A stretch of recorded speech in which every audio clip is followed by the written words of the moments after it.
responds is a European issue.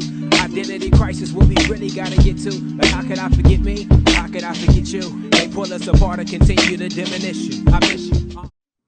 All right, greetings everyone. Welcome to the 5th Annual Black Sustainability Summit. Most of you have already been with us throughout these amazing past 2 days and starting with us early this morning for a libation and a ring shout. Thank you all so much for sticking with us. I know this session is going to be powerful.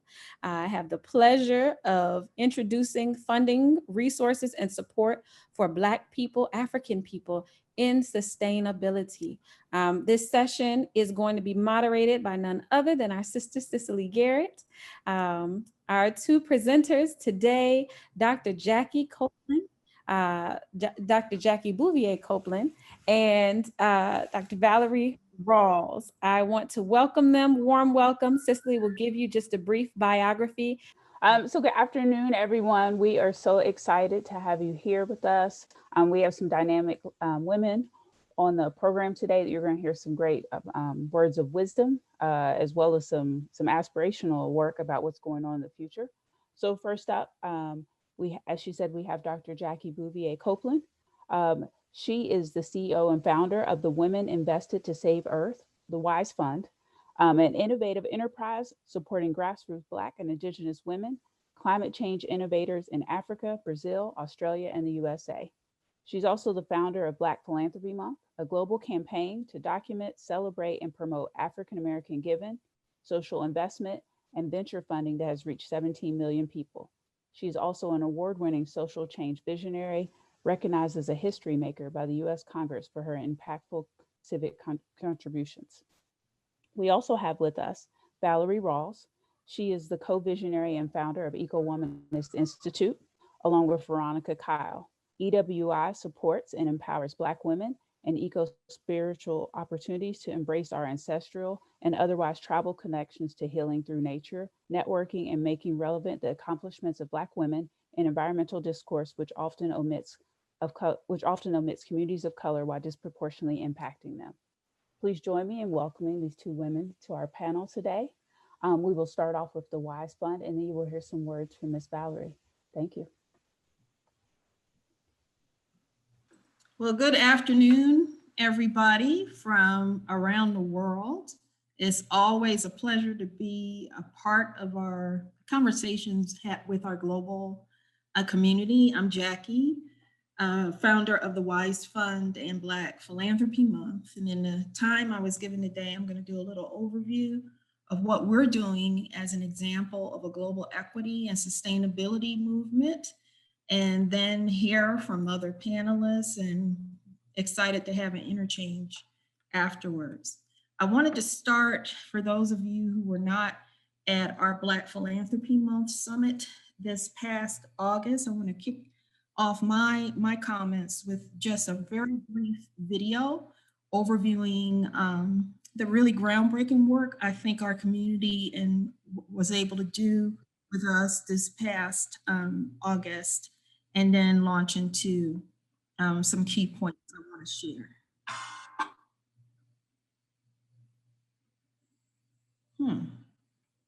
I'm not sure what has happened here. I will try again. I believe my screen is being shared, so give this another shot. It is. We can see your screen. It looks beautiful. There you go. I believe it stopped. Okay.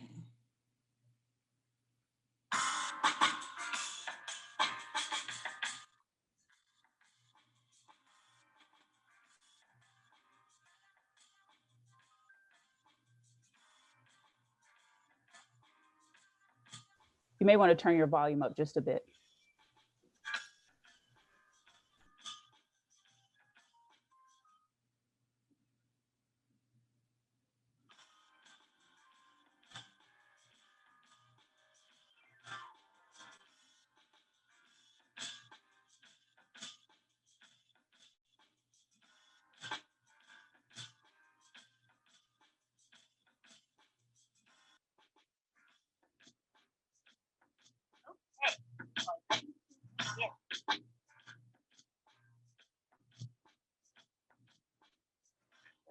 such. So we can wrong. Sorry, that's wrong. So I'm good to go.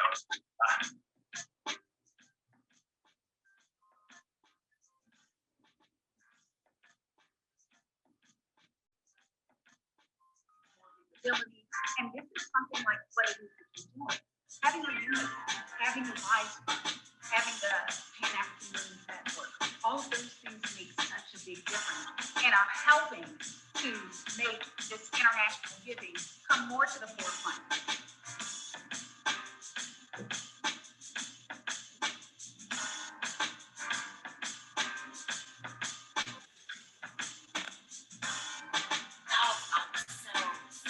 To believe in ourselves, to build our voices and our courage and our bless us this day and the children of God say, Amen, Siafu, Ashi.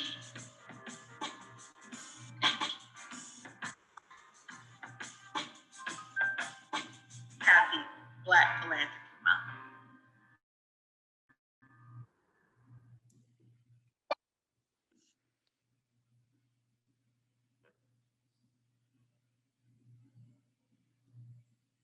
All right, so I wanted to start there to kind of give you a visual taste of what happens during Black Philanthropy Month. And then I'm just going to share a few points about what you were seeing, where we came from, and where we're going as a movement. Because I do think this is it's ended up being an alternative way to mobilize our people to address some of the funding equity issues that we all know exist and complain about, and at the same time work on issues of environmental equity and gender concerns. So Black Philanthropy Month started in 2011, and we focus on 3 pillars along with the WISE Fund of sustainability and equity. So first, funding equity. Under my motto is no funding, no justice, no peace. And community building and reversing environmental decline, which we see as 3 interlinked issues, all of which are affecting our people's capacity to be free and to have equity. Founded it I've been working in the field of funding for 30 plus years, and I've worked in the corporate sector with foundations and certainly at a grassroots social justice advocacy level. And in 2011, after living in Minneapolis for about 10 years, there emerged a very diverse group of African descent women. And I was very inspired by the very innovative alternative approaches to funding, self-funding, that they were engaged in. And to commemorate what was then the UN's year and now decade for people of African descent, created 2 initiatives, one in 2003, which is the Pan-African Women's Philanthropy Network, now Reunity, and also Black Philanthropy Month. Fast forward, we've mobilized both in person and significantly online 20 million people from inception. And we want to create a dynamic, active, inclusive, global community of African descent people who are funding each other's initiatives. We tend to have the highest levels of community giving in all the countries where we are living in the diaspora. Sometimes we don't fully recognize that and use that power strategically or together. So that is a continuing purpose, sustainability purpose, really building inclusive Pan-African community.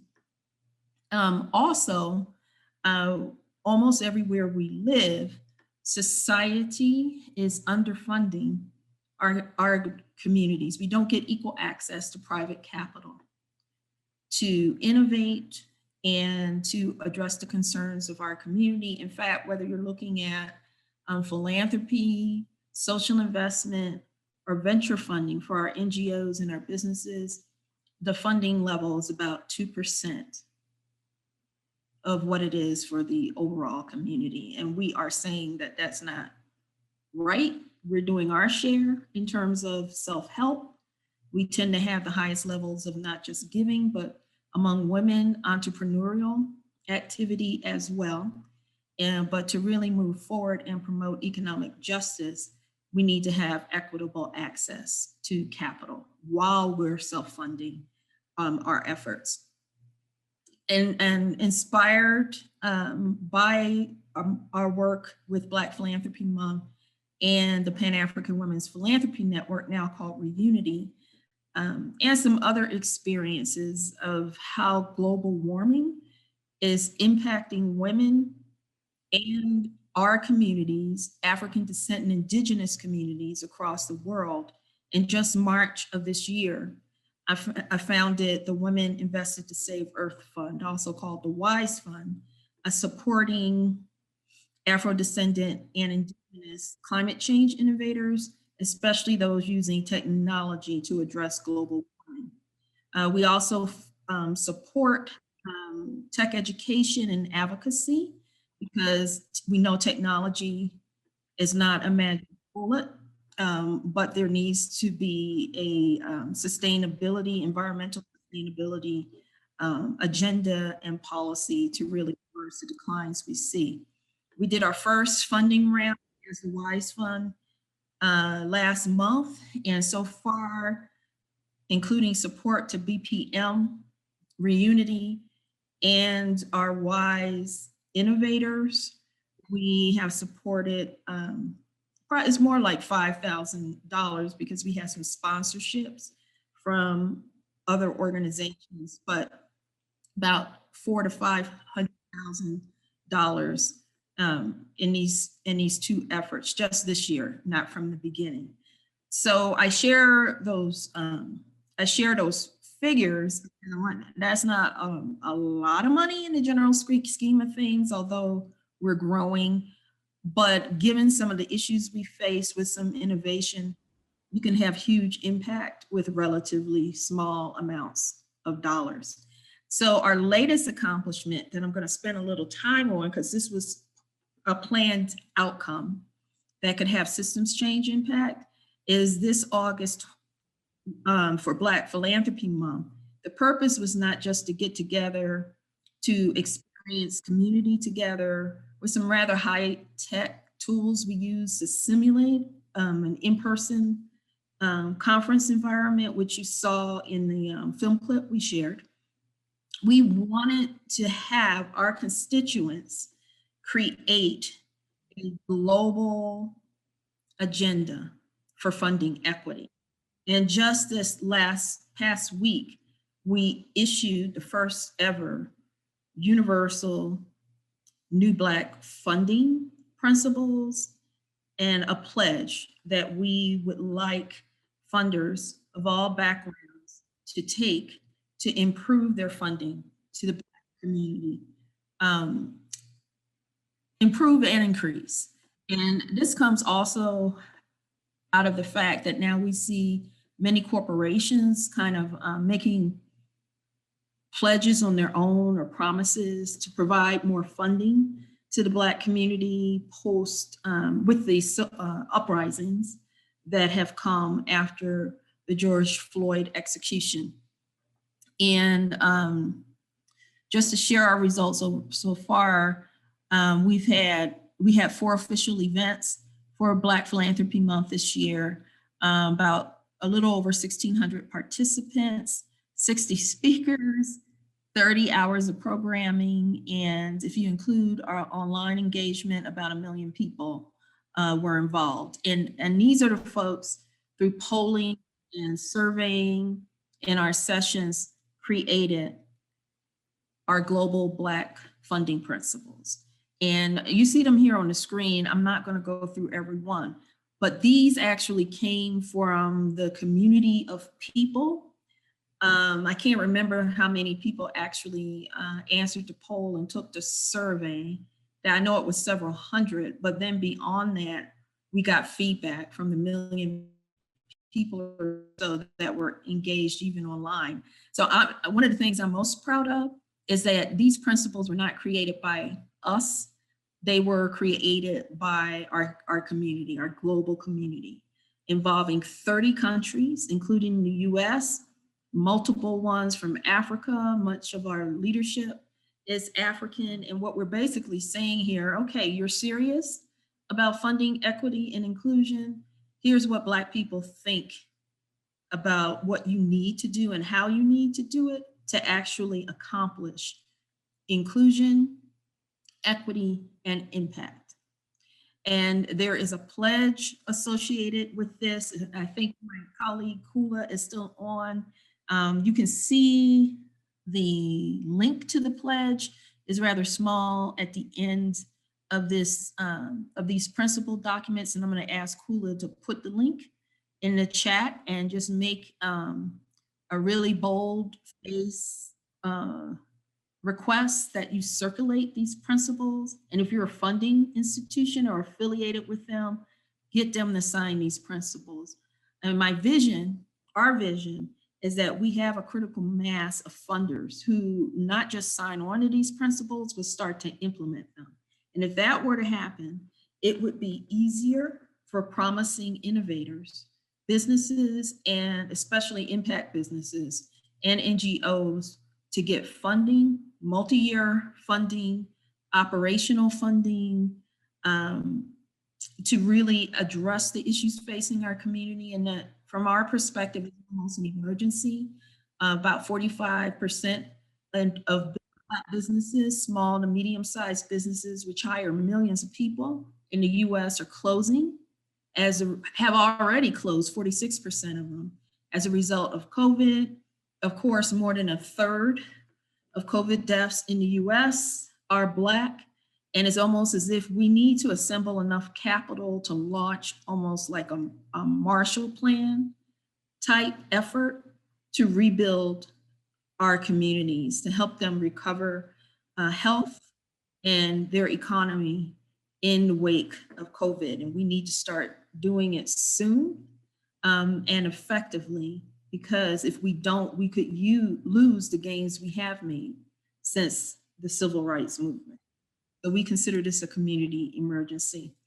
I just wanted, because we were told to stay within 10 minutes, I wanted to just share some links where you can get more information about the WISE Fund and our programming, as well as Black Philanthropy Month.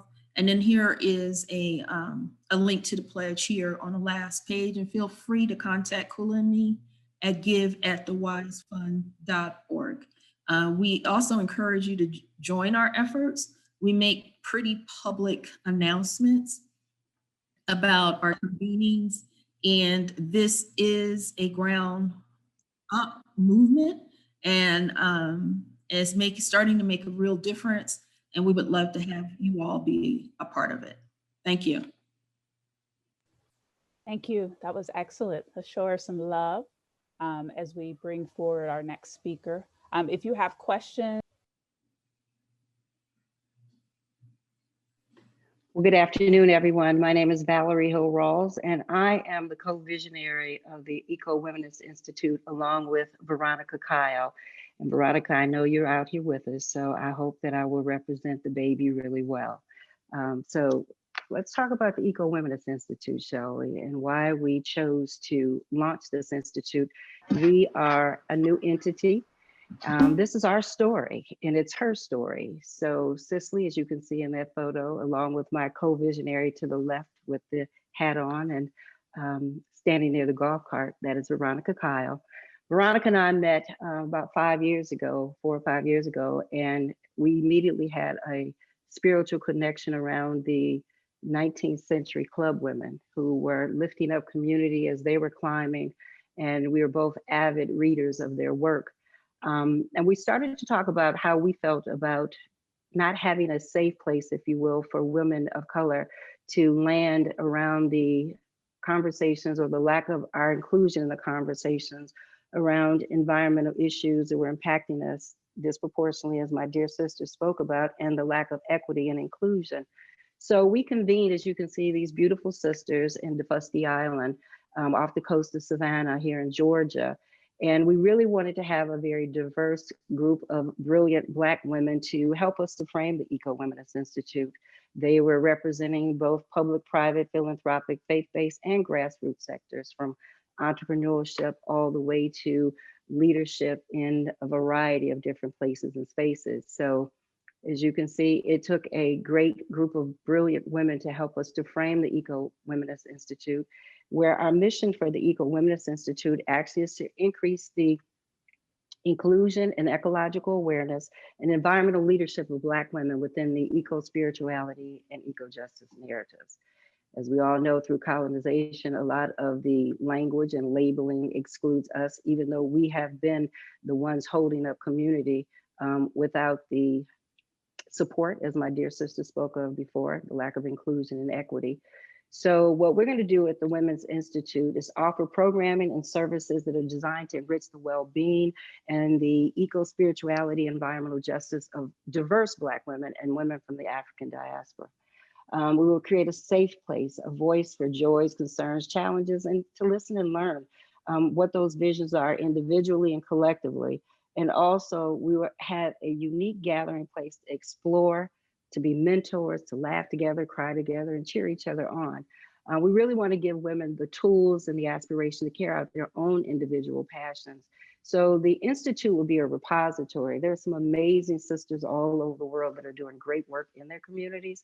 And what we want to be able to do is to affirm them, to acknowledge them, and also to provide them with access to resources, be it technical assistance, financial resources. And we're very fortunate that we just launched in 2019, and we have a funder that's going to follow us for quite some time that will allow us to expand not only on the goals and the vision and the mission of EWI, but to be able to support other Black women in their scopes of work as well. Thank you, sister. So looking forward for EWI, I stated we are a new baby. The baby is now walking and standing, and she knows what she wants to do, and that's to address the trilogy of oppression when it comes to African American women, race, class, and gender.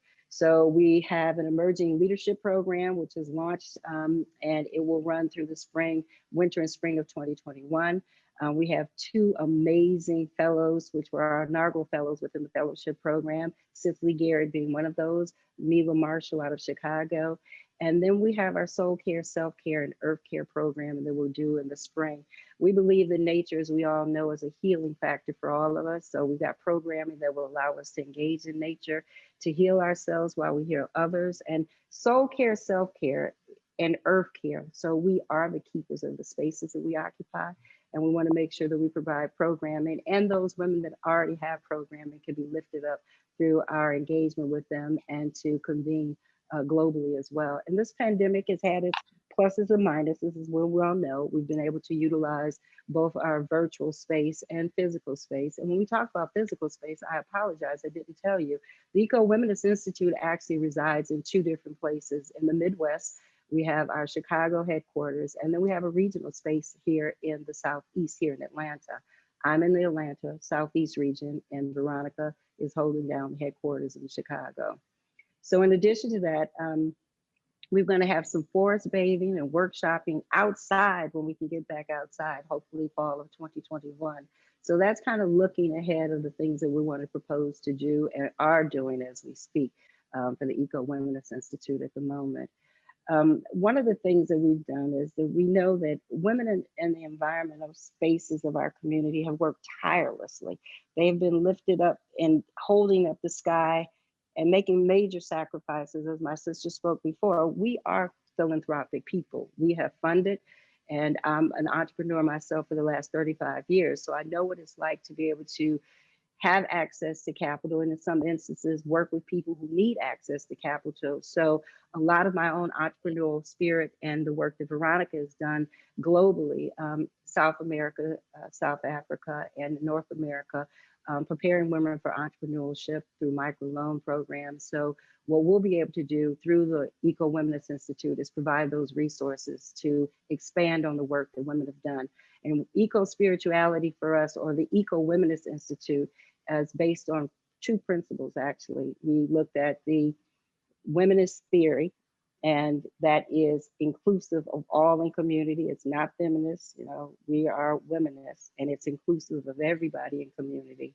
And then we looked at the spirituality of how we innately, just through our connection with nature itself, and we're created to be a part of creation.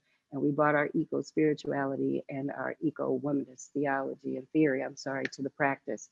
So that's who we are. We welcome you all to visit us at ecowomanist.org and to hit us up on Instagram at EcoWomanist and Facebook EcoWomanist.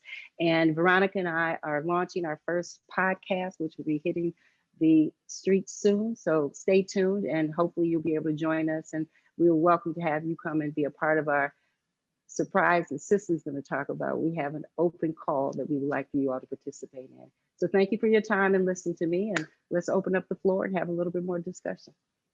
Thank you, Cicely. Thank you both for that. Let's go ahead and show them some love as we go into Q&A. So we have some questions building up in the box, and I encourage people to continue dropping questions in the box. First up, I want to ask, and this is to both of our panelists, given what you've discussed and some of the barriers you're both seeing over your illustrious careers, both inside and outside of philanthropy, do you think it is possible to shift traditional philanthropy to be held accountable and to be equity-centered, or will a new paradigm have to be created in order for us to have true equity in philanthropy? Well, I'll start off. I think we need to broaden frame beyond philanthropy, because that's not the only source of private capital that is having these equity issues. And I became more aware of that while living in Silicon Valley. Black startups are having the same challenges. In fact, is in some ways even worse. We get less than 1% of the social investment in VC funding. So I think we really are focusing on blended cross-sector finance, because especially given the times, it's going to take more than from us and other institutions to address our issues and empower our people. I think that just focusing on the US, that funding equity will come if we, or at least will improve as it has improved over the past century, if we continue to focus on mobilizing our time, talent, treasure, and voice, which is how I see Black giving, to both do everything we can with our resources and then make it clear what the funding gaps are and advocate for equity. So I know things can be better than they are. I frankly know that Black people can do better in our funding levels, and frankly being inclusive of the Pan-African community, inclusive of the diversity within our communities, and also funding with a environmental sustainability lens, which is not the arts and environmental issues in the Black community get the lowest levels of funding. So we have some work to do within our community, and certainly we have seen that united advocacy can make a difference on a whole range of racial justice issues, including funding equity. And so that's part of the point of Black Philanthropy Month, is to come up with an agenda, a funding equity agenda that both empowers our own giving, but with this new pledge ask, quote, mainstream funders, whether they're in philanthropy, venture funding, or social investment, to give our community a fair chance to save the world and rebuild our communities as well. Yes, Valerie, you have another point for that? I agree with my sister. I think the diversification of where our funds come from and having us participate as a people in engaging and using our resources a little bit more effectively than we haven't. I think we know that we are engaged in philanthropy because whatever your Sunday, Saturday, Sabbath may be, we're always giving to that faith-based sector and hoping that those resources will be disseminated out into community. I think we have an opportunity, to her point, to bring our resources together, maybe more through a collective impact model that'll allow us to have a focused vision on where those resources should go. And when you think about environmental justice or injustice, it affects every institution that we have to engage in, from the time we're born to the time we die, from the time we wake up in the morning to the time we go to sleep. And so we need to start looking at environmental issues more holistically. I think what has happened over time, they've been segregated because systemic racism is baked into everything that we have to do every day, from our housing to our transportation, our public safety, our public health. So I think if we can kind of reframe the narrative internally ourselves and then start to dispatch our resources into those different places, I think that'll be a plus too. So I'm big on collective impact models. I think it'll be an opportunity for us to finally come to the table and work as a collective collaborative. Yeah, really good points, Valerie. Thanks. So I think both of you have mentioned the role that we play and how Black people are involved in this and the different funding resources. And I think you brought it up first in your initial comments. What would you recommend if people were to go and leave from this sustainability conference today? How can we best support funding needed for our own organizations? Not even looking toward how to make the rest of the world see us as we should. How can we be better about funding ourselves and supporting a collective work? Well, I think funding equity, like charity, starts in the home. And I do think I have a wide-ranging answer to that question. I'm going to try to keep it short. But first, we need to recognize that we are funders, that we are philanthropists. The racist stereotypes of African descent and indigenous people are that we are the supplicants of the world, that we don't give, that we are needy, that we don't even have a DNA for giving. And that's despite the fact that the research has proven time and time again, actually now for 30 years, that we have not just a tradition of giving, but empirically, we give in the US the highest proportion of our income to philanthropy. And we also give in ways not counted. Like I remember when I was in grad school, I did a paper on transmissions from Western Union. This was pre-Cash App. And that Black and brown people had the largest percentage of that. So we were sending money back home to other countries and people and taking care of people. Yeah, and so we need to also, that's so true, respect the ways that we give, because there are culturally specific ways to give. And the Western model is one culturally specific way. It is not the pinnacle of philanthropic development. And so I think honoring learning our philanthropic traditions, because a lot of our people, you're just socialized to give. You don't even necessarily have a name for it.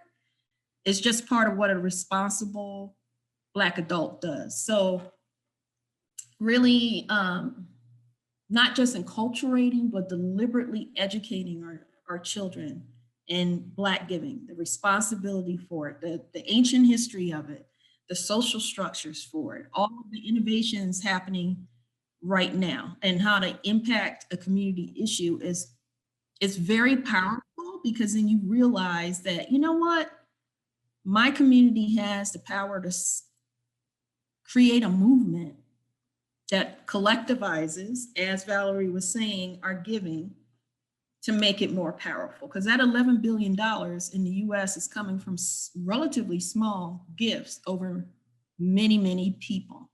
And that is how every successful social movement in the US and the Pan-African world was founded. I mean, no foundations wanted to fund Martin Luther King when he was first starting out. That all came from our community.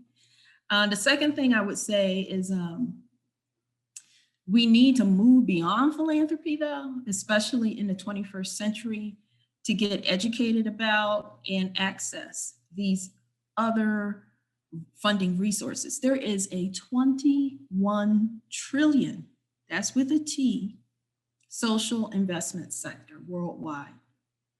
And we just get a tiny part of it.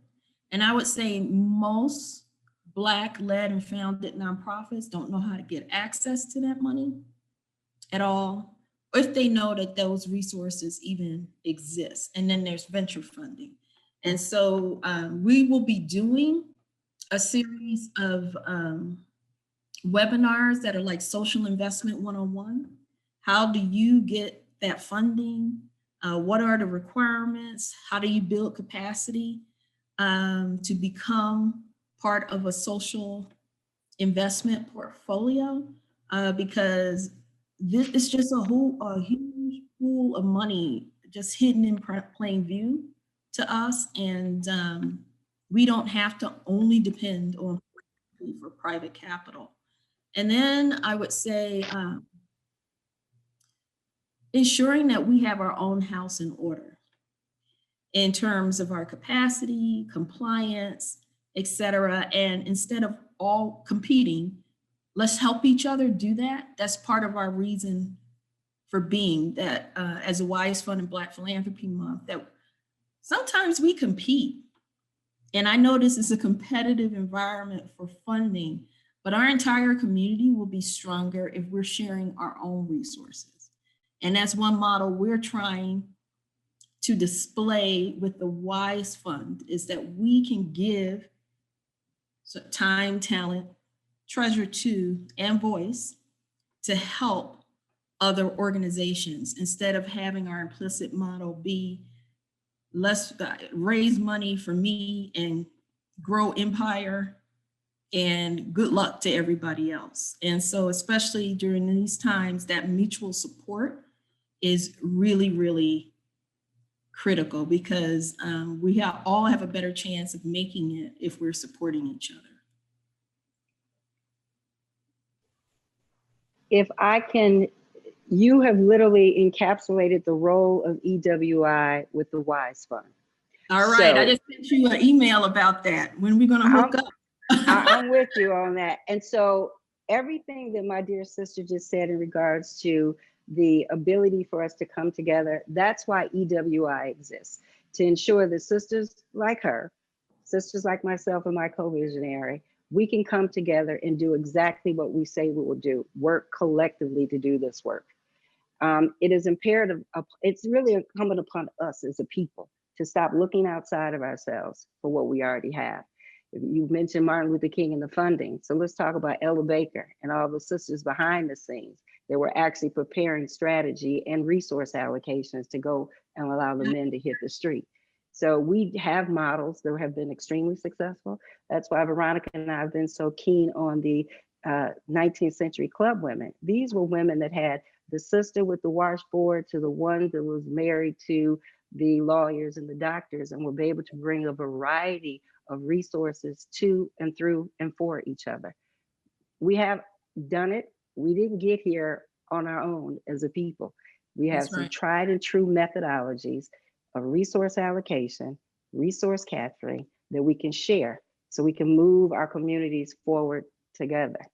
And so we really don't have to recreate the wheels. There's some very successful models that we just lived through, but we didn't understand the strategies behind them. So I agree with her wholeheartedly. It's about education and showing people how your dollar can go a lot further to uplift your community if you put those resources in the right pool that's going to get a good dividend and return on that dollar that you placed into. Thank you. Pool.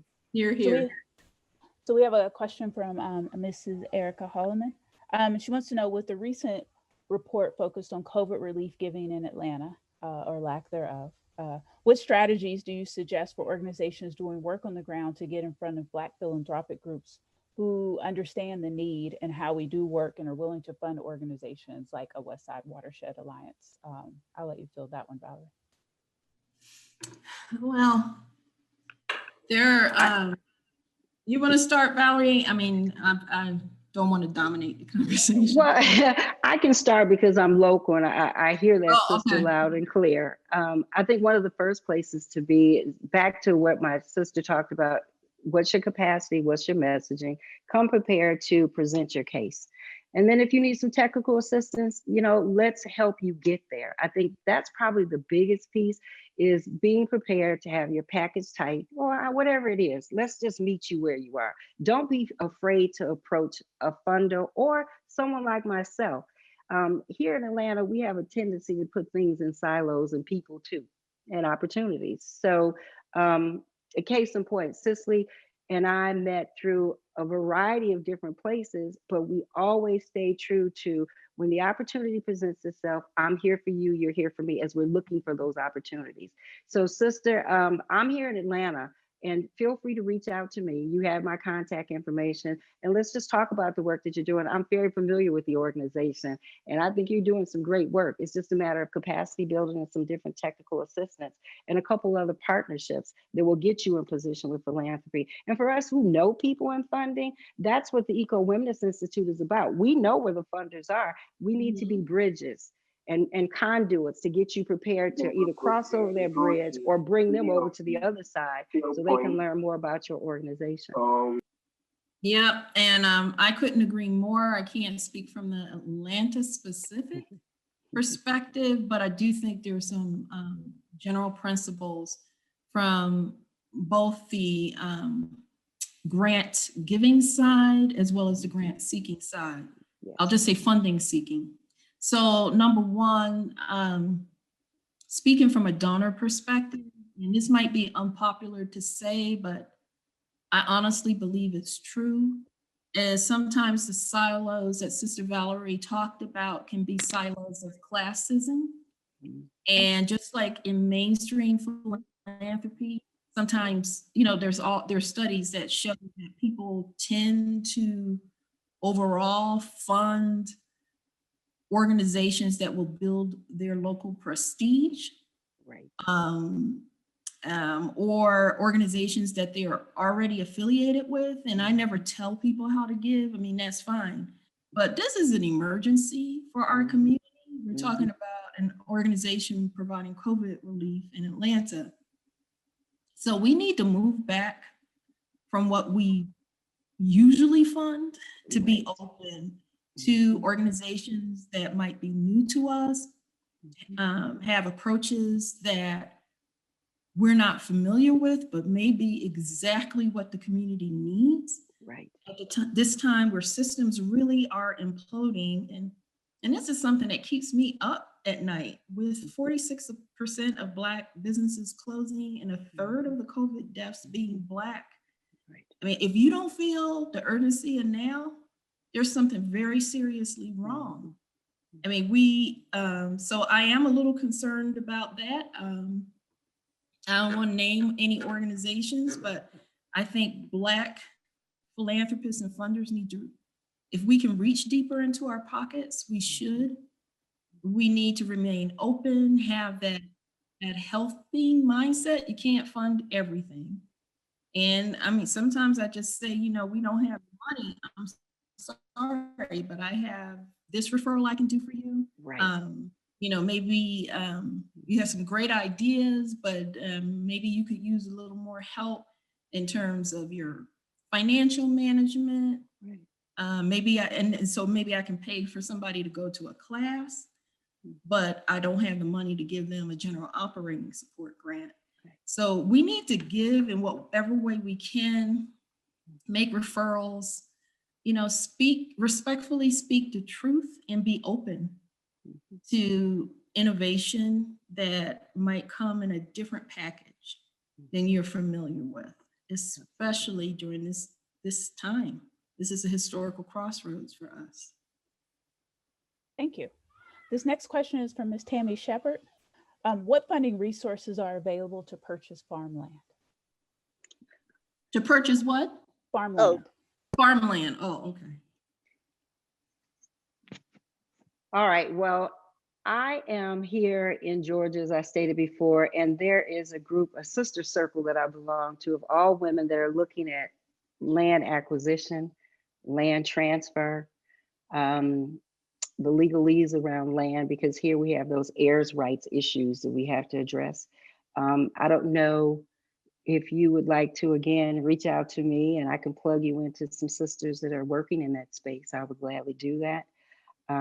There are some opportunities out there. I think that right now, some of the systems that are in place from the USDA and some of these land grant colleges, they're looking at ways to transfer land and make land acquisitions or help us to do that. So if you're open, I will gladly have that conversation with you as well. For someone who was buying 728.5 acres of land, I think I might be able to help you with that. Yeah, and this, I mean, I'm not down south, but our people are from down south, actually proud Gullah Geechee woman on my mama's side from South Carolina. And I'm starting to get involved in a movement. There's severe gentrification, land loss, environmental issues for Gullah Geechee people up and down the southern US coast. And so there are coalitions forming to answer that very question. How can our folks buy their US ancestral lands and keep up with tax payments so that we continue to have ownership rights that are meaningful? And so I will name in particular a woman who's been educating me about some of the current issues and ways to help is an executive named Veronica Hemingway, who is at South Carolina's Community Foundation. They have a very specific name that escapes me. So if you could get in contact with me, whoever answered the question, I'm happy to refer you on to folks in the US, in the South, but across the US, who are now actually building community funds and other resources to help with land acquisition and escalating property taxes so we can keep our land. Something I really care about because my grandparents lost their land, acres and acres in South Carolina, due to variety of issues, but Ku Klux Klan threats. And I often think about how many millions of African descent people in the US had very similar kinds of experiences in their history and how it continues today. So I also think there's a need for education because I'm not sure if our entire community understands how important this issue is to all of us, or just see it as a personal family issue for the people involved, or a Southern issue, but it really impacts this economic empowerment and wealth building. And it's part of our historical legacy that we need to preserve and protect. Land is power. I mean, we know that land is a generational wealth builder. To your point, my family in Mississippi lost land as well through some variety of issues, to your point. But I think we have an opportunity now, and there are a lot of Black families that have land, but they don't even know what to do with it.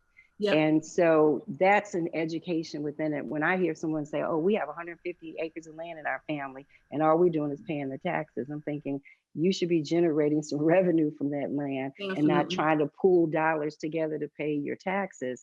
And there are a myriad of ways to do that now. So from the green economy, they could be baked into that, agriculture, some diversified farming strategies. So, and even housing. So you can have a balanced place of housing and economic development and some mixed uses. So I would like to see us do an education on those who have it and don't know how to bring it into a revenue generator. And it doesn't have to be sold off. I think most people don't realize you can negotiate a deal where you have that land forever and you're just getting dividends off of it. So I Yeah, think the education piece is critical for those who have it or those who are wanting to acquire.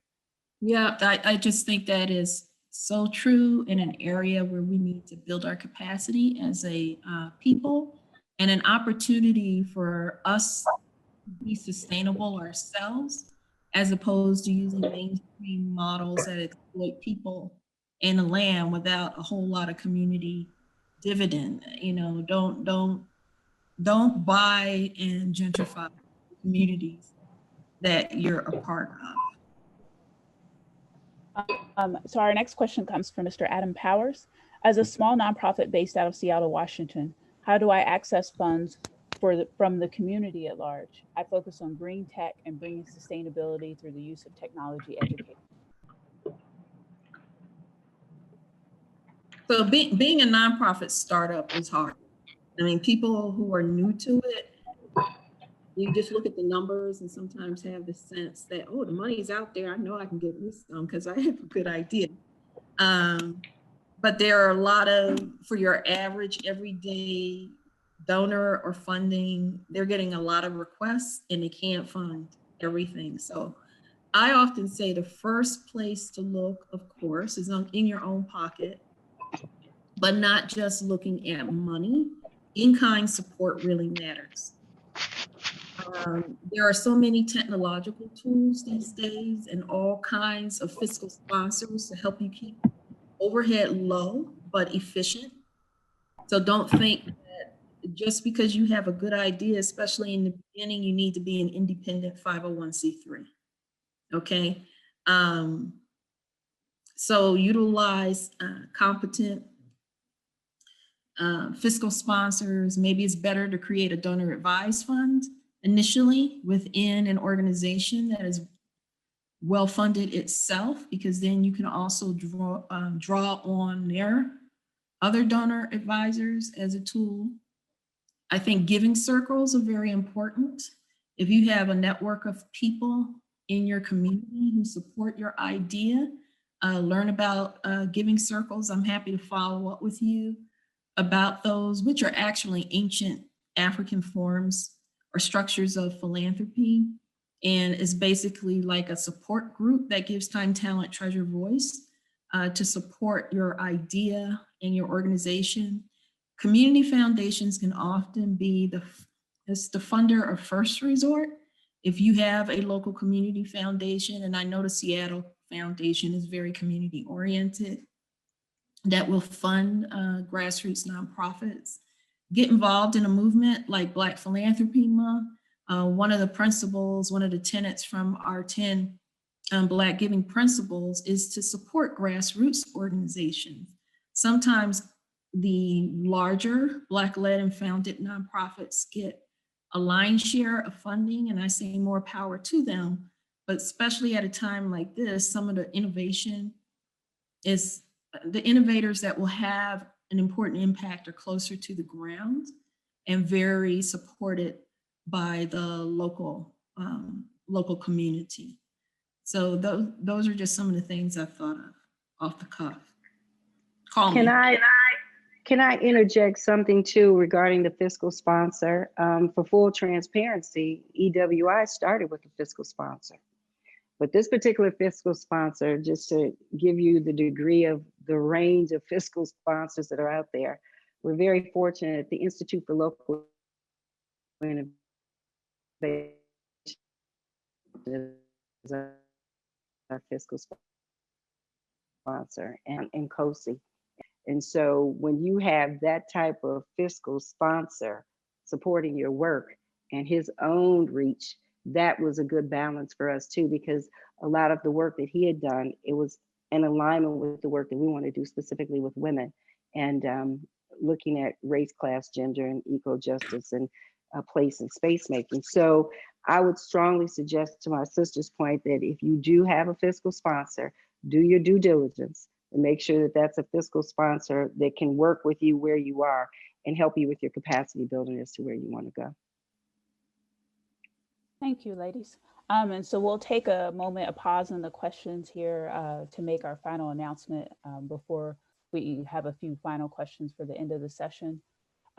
So as Valerie mentioned at EcoWomanist Institute, we are also looking to provide space and place, and I guess someone said this most eloquently yesterday when I was on the call, providing Black women with space to dream. And so some of that comes through self-care and having our own community of supporting each other. And so we will be launching the EWI Emerging Leader and Mentorship Program. And so this is the first time we are doing this. It is part of my passion project on behalf of the EcoWomanist Institute. And we're doing this to address the unique needs and skill sets of Black women. So, you know, we've all been to lots of different leadership and other sort of cohort organized things. And so they provide some of what we want, but we'd like to specifically focus in on building up Black women who are doing initiatives in sustainability and environmental justice, and investing in their leadership growth, helping them be more adept with policy as well as fundraising skills, and just overall personal and professional resilience, so that we can go back and serve our communities for the long term, and not become burnt out or lose ourselves in it.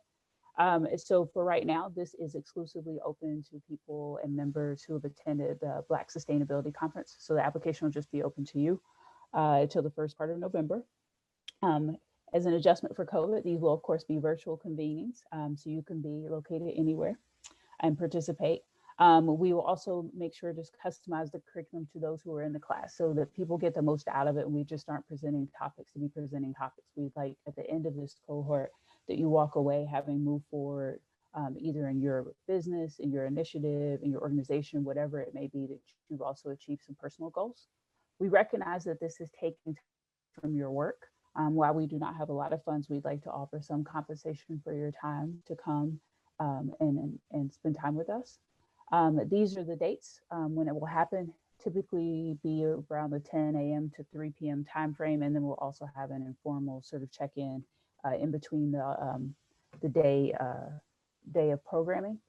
And at the bottom is where you could find the link and get more information about the application. It's a fairly intuitive application. We try not to make it too hard and ask for W-2s and backgrounds and other things. We really want to know who you are. So feel free to fill out the application. If you have more questions, I'll leave my information in the chat box. But I just wanted to announce that here today. And we hope to have some really great young and emerging women leaders in our inaugural cohort. So thank you.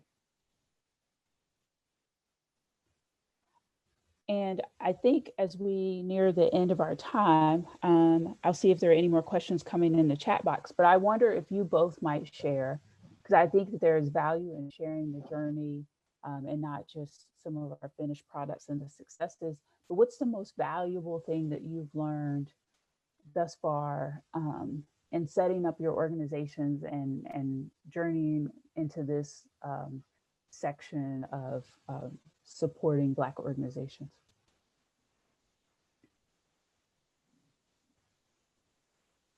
That's a big question to learn. I mean, if I were just to look at over the arc of my career, and I wish I had learned this sooner, is learning how to be well while doing good is really important.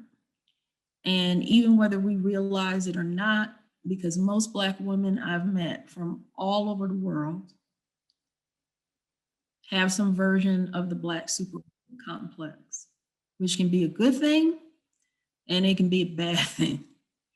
And so the work that the EcoWomanist Institute, the WISE Fund, and others do on Black women's wellness, and that's not just physical health or mental health, but also financial wellness, community wellness, and then the three together and keeping yourself as a priority is fundamental, no matter what form your work in this movement takes.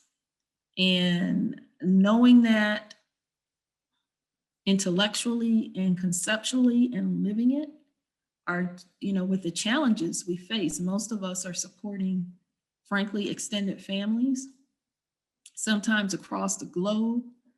We're practicing law, medicine, psychology, and other fields without a license. And just recognizing and sustaining your personal energy, wellness is probably, I'm going to almost say, the most important resource in our efforts to sustain our community and change the world.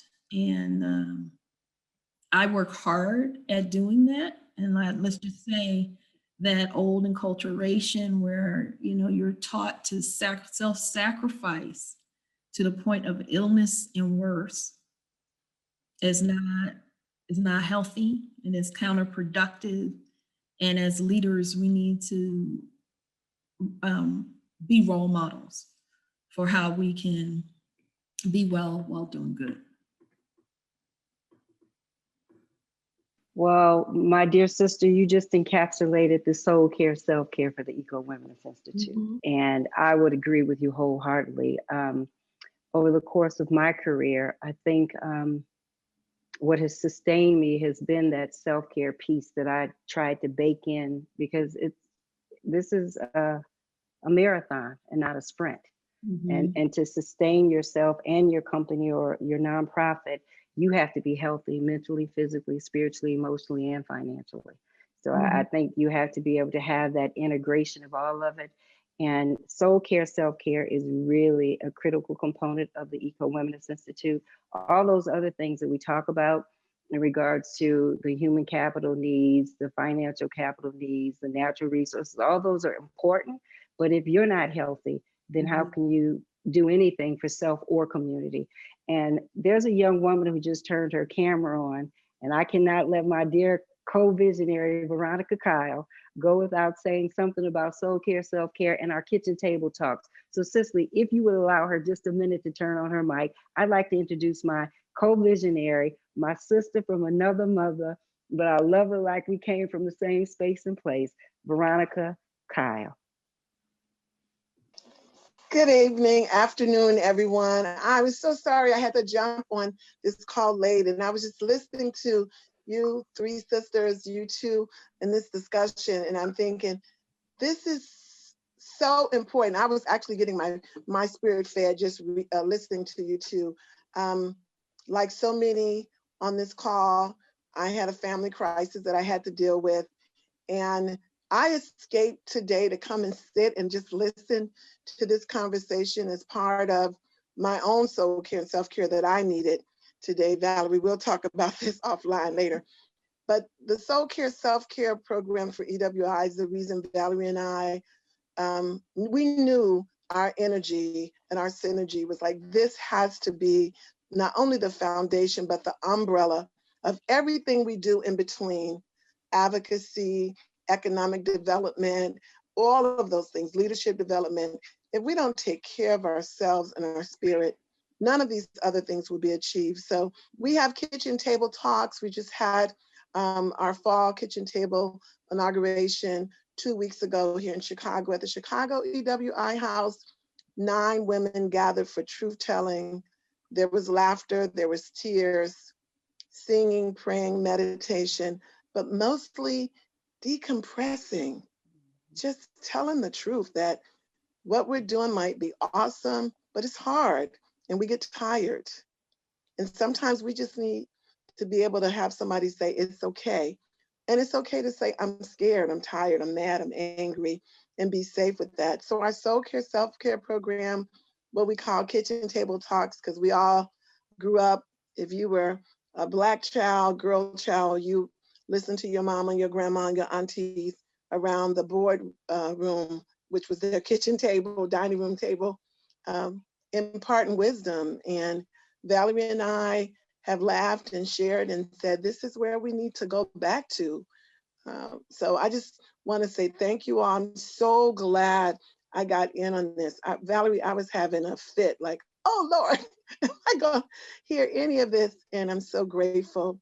And so this is just affirming that all of us on this call, this is our time to heal the healers, heal ourselves, but also continue to heal our community. So thank you for this whole conference. Cicely, just so excited. I was sitting here thinking about the leadership, EWI leadership program, and I'm like, I want to come. And I'm like, oh yeah, that's us. So just so grateful to be a part. And thank you for the sustainability conference for this happening. This is awesome. And I'm so proud and happy that EWI could be a part. Thank you. And for our final question in our last 4 minutes of our session today is a question that came from our chat box from Kola Addy. How should we approach organizations we think should take the Black Funding Equity Pledge who may think that they are exempt? And what are some good ways to engage funders?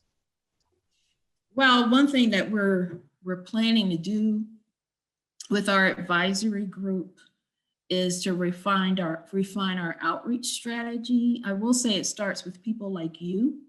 When you really have a chance to read those 10 principles, you will see that it is likely articulating what you think needs to be fixed in funding.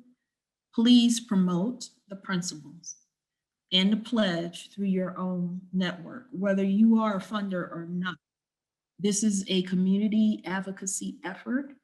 And if we have hundreds or maybe even thousands of funders adopting these principles, we should experience it being easier for us to get funding that actually is oriented towards the needs and the potential of our communities.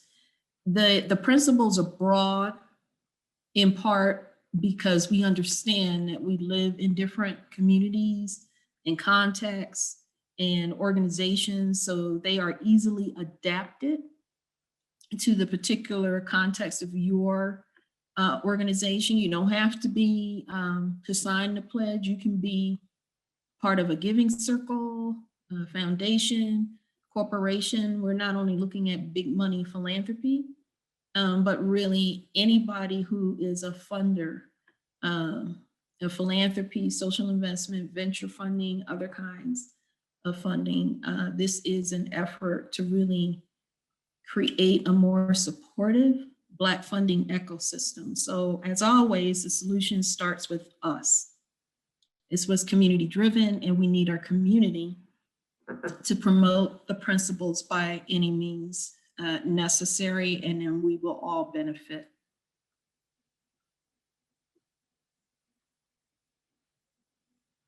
And I think on that note, we will end this session. Thank you so much for the Wise Plan and EcoWomanist Institute, for sharing about their organizations and just their overall wealth of knowledge and life journey on today's session. If you have other questions for the speakers, you can still drop them in the Q&A box, or you could send direct messages to either speakers through their profiles in Whova, and they can still respond to you after the session is over. I know that we are butting up against another session, so I encourage you to leave here and move over to the other session. We dropped some links in the chat box, so feel free to use those. I've also listed my contact information there if you have any additional questions. But please join me in giving Dr. Jackie and Valerie a round of applause for their session today. Thank you to Black Sustainability Summit for having us. It's been a great summit so far. Excited to see how this ends. So thank you. Thank you all. Let's be in touch.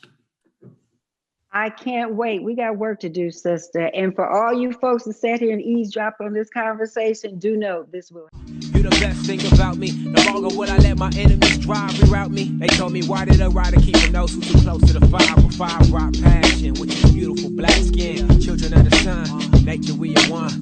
Meant for that Bakwa, meant for that Bouvier.